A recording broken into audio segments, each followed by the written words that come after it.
नहमदुहु व नुसल्ली अला रसूलिहिल करीम।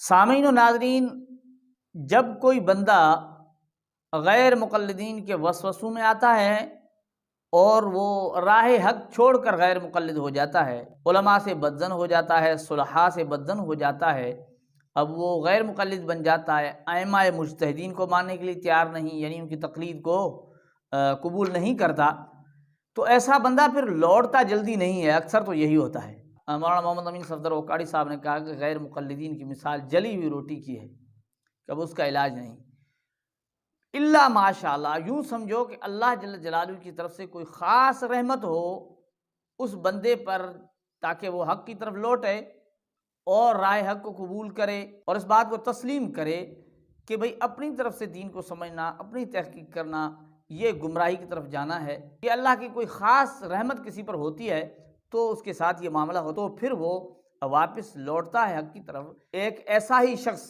जिस पर अल्लाह जल्ल जलालहू ने बड़ा ही रहम किया, 6 साल गैर मुक़ल्लिद रहने के बाद वापस लौटा और राब्ता किया कि मैं 6 साल गैर मुक़ल्लिद था और फिर बाद में वापस हनफी हुआ हूँ। उसका वॉइस मैसेज आपको सुनाते हैं कि वो क्या कहते हैं, ज़रा सुन लीजिए। अस्सलाम वालेकुम, जी मेरा नाम उस्मान है। ठीक है, मैं लाहौर शहर का रहायशी हूँ।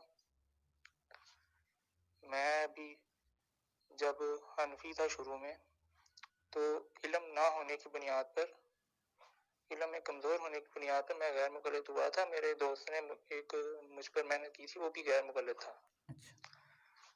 ठीक है, तो फिर इल्म ना होने की बुनियाद पर मैंने फिर वो मसलक जो कबूल किया था। तो कोशिश ही ऐसों पे करते हैं जो इल्म ना हो। उसने मुझे शुरू में जो है ना इसी तरीके से गैर मुक़ल्लिद किया था, रफ़अ दैन पे हदीसें दिखाकर।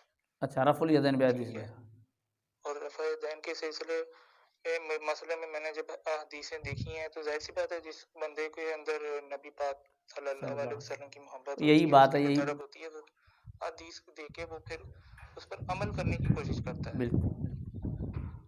ठीक है, उस पे जो है तफक्कुर नहीं होता, तो इल्म कमज़ोर होता है, इस वजह से वो इस मसले में उनके धोखों में आ जाता है। खुद गैर मुक़ल्लिदीन भी जो है ना आपस में इस मसले में मुख्तलिफ ही हैं।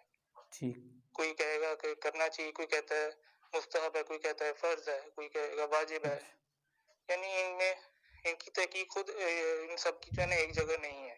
कारी खलीलुर्रहमान साहब भी कर चुके हैं कि अगर कोई मुनाज़रा भी हो तो सबसे ज़्यादा पहले जो है ना अहले हदीस आपस में लड़ रहे होंगे, बरेलवियों से नहीं हम मुनाज़ा कर रहे होंगे, हम आपस में पहले मुनाज़ा करेंगे। यही और लड़ रहे उसने हो। खुद इकरार किया कि ये तकलीदी लोग हैं, जो इमाम का मसला है इन्होंने वो उसको कबूल करना है, बिल्कुल और सही हमारा बात। कोई पीर ही नहीं है, तो हम खुद इस मसले पे जो है ना मुत्तफिक आपस में भी नहीं है। सही। शहर का रहायशी हूँ। मैं भी 6 साल ना गैर मुक़ल्लिद रहा हूँ। उन्हीं की सोहबत वगैरह भी मैंने उठाई है। वो इल्म ना होने की वजह से जो है ना मैं गैर मुक़ल्लिद हो गया था। तो 6 साल मैं रहा हूँ और आपकी बातें सारी दुरुस्त मालूम हुई हैं कि जितनी भी ये लोग तहक़ीक़ करते हैं, इनकी तहक़ीक़ फिर आगे तक जाती है, एक जगह नहीं टिकती। मैं फिर जो है ना मैंने मौलाना सरफ़राज़ ख़ान सफदर साहब की किताब पढ़ी थी, अल कलामुल मुफ़ीद फ़ी इस्बात तक़लीद के मौज़ू पे।